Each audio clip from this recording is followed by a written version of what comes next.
Muito bem. O solo. Solo é o elemento mais importante de uma horta, né?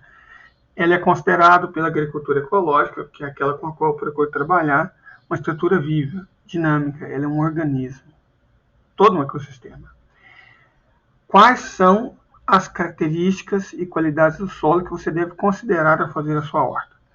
Que deve permitir uma boa penetração das raízes para que as plantas possam se desenvolver melhor. Lembra que eu falei? Afofar os canteiros, afofar as plantas. Então, o solo duro é o maior inimigo de uma horta. Então, o solo tem que ser afofado. Perfeito? Ele tem que ser fofo. Ser capaz de fornecer água, área e nutrientes em quantidade equilibrada. O solo e a nutrição mineral representam a principal forma de controle de doenças. Por exemplo, vou dar uma dica para vocês. Nós somos contra venenos. Não usamos veneno. Aí, fungo, mestre Leite. Se aparecer fungo, o que eu faço? Jogo fungicida? Não. Você joga leite. Simplesmente dissolva leite na água ou jogue leite em pó como se fosse adubo. Isso vai resolver o seu problema com fungos. Entendeu? O leite resolve a sua questão com fungos. Aí eu sou vegano. Bom, nós ainda temos uma solução. Pega folha de mamona, macera, certo? Folha de mamona, macera. Vai em qualquer loja de produto agropecuário e compra uma coisinha chamada sulfato de cálcio. Eles vendem embalagem de 100 gramas, 200 gramas. Uma embalagem, cada grama dá para 1 litro de água. Então você amassa a folha de umas 3, 4 mamonas, em 5 litros de água, coloca 5 gramas de sulfato de cobre. Não é um veneno, né? Não é um veneno, mas para o fungo é. Se você não usar leite, por questões que a gente respeita, né, as pessoas que são veganas, então, se você não quiser ou não puder usar leite, use essa mistura de água macerada na folha de mamona com pequenas quantidades de sulfato de cobre. Perfeito? Bom, os principais nutrientes que contribuem para o desenvolvimento das plantas são nitrogênio, fósforo, potássio, cálcio, magnésio, enxofre e boro. O boro também você compra numa substância natural chamada bórax. Pra vocês terem uma ideia, 1 quilo dá para 10 mil metros quadrados. Então, a quantidade mínima de bórax que vocês comprarem, ou seja, sabe aquele boro de pingar no olho? Exato. Um vidrinho daquele dá para 10 litros de água e dá para fertilizar de boro a sua horta inteira. Aquele boro de ácido bórico que se coloca no olho, certo? Aquilo ajuda. Enxofre também é uma substância natural. Você precisa dele em quantidades mínimas. Magnésio você encontra no calcário. Nós falamos que o calcário eventualmente você vai ter que usar. Né? O cálcio na casca de ovo, o nitrogênio no plantio de leguminosas, o fósforo e o potássio você encontra na cinza. Então dá para você se livrar de virtualmente todos os fertilizantes químicos usando esses elementos aqui que eu acabei de falar.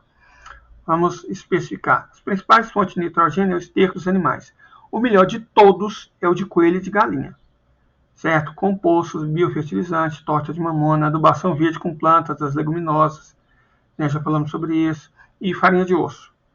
Farinha de osso também e farinha de mamona são nutrientes excepcionais em quantidade e qualidade de nutrientes.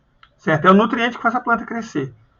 Mas se ele tiver em excesso, ou ele tiver muito e o outro tiver faltando, o crescimento fica muito rápido e a planta fica mole, com muita água, e aí ela está praticamente chamando pragas e doenças.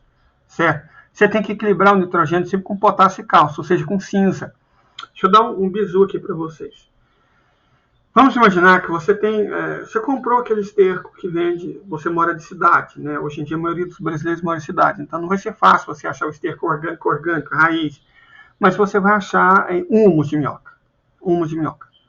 Você acha humus de minhoca. Como é que você faz? Você mistura uma parte de humus.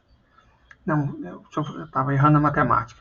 Você mistura 5 partes de humus para uma parte de cinza com carvão, certo? Ou 10 partes de humus para uma parte só de cinza de madeira. Isso vai equilibrar o nitrogênio, o fósforo e o potássio. Coloca um pouquinho de farinha de osso para garantir, né, o casca de mamona ou o ovo triturado. E aí você tem um fertilizante extraordinário. Sobrou borra de café, joga na horta. Certo? Aos poucos seu solo vai virando uma máquina. Lembre que ele sempre deve estar coberto. Vamos falar sobre isso daqui a pouco. Uma sugestão de adubação para uma terra muito fraca seria 5 quilos de esterco de boi curtido e 100 a 200 gramas de cinza por metro quadrado. Viu que quando você fala de esterco de boi, aí a proporção é bem menor, você usa bem menos cinza. O humus já é muito mais rico do que o esterco. Então a cinza você usa em quantidades pequenas, ela é muito forte.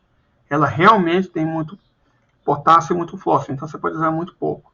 Você pode usar 100 a 300 gramas de farinha de osso, fosfato natural, não existe fosfato natural, e 100 a 200 gramas de calcário agrícola, que é pedra moída, gente, não vai tornar você dependente de químicos, não, por metro quadrado. Qualquer loja de casa de criação, de produtos agropecuários ou de jardinagem, você acha isso, certo? Até naqueles R$5, que é as lojinhas, você costuma encontrar um setor de jardinagem, supermercados também. Evite comprar em supermercado, porque são muito mala.